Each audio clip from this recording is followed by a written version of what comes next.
Well, a new exhibit tracing the history of the largest steel mill in the world opened today at the Baltimore Museum of Industry. WMAR 2 News' Jeff Hager takes a look at Fire and Shadow, the rise and fall of Bethlehem steel.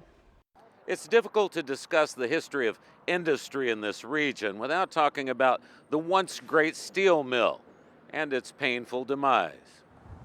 This crane from Bethlehem Steel Shipyard, towering over the Baltimore Museum of Industry, is one of many which helped build hundreds of ships to turn the tide of World War II. And inside the museum, you'll now find an exhibition featuring three-dimensional objects from the steel mill to transport you back in time. You'll see their quotes from steel workers talking about just how dangerous it was, how they knew that they had to count on their fellow workers to literally to keep them alive.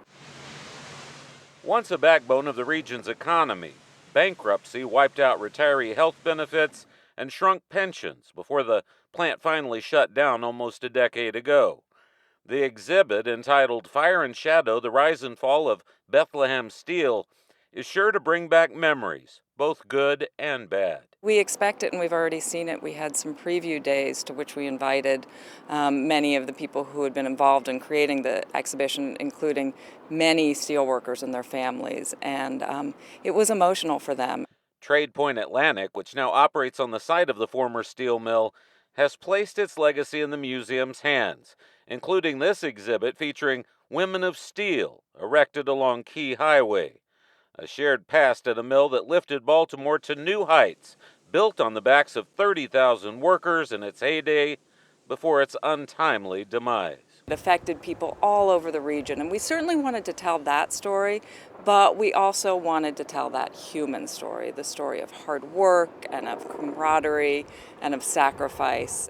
If you'd like to view the new exhibit, right now the museum is only open on Fridays and Saturdays from 9 to 3, or by appointment for larger groups. Reporting in South Baltimore, Jeff Hager, WMAR 2 News. And we recently aired a special about the rise and fall of Bethlehem Steel. We spoke to those workers who've been there for years. They shared their stories of the highs and the lows of working at that steel plant. To rewatch it, you can go to the WMAR 2 News YouTube page. Just look under the WMAR Originals playlist.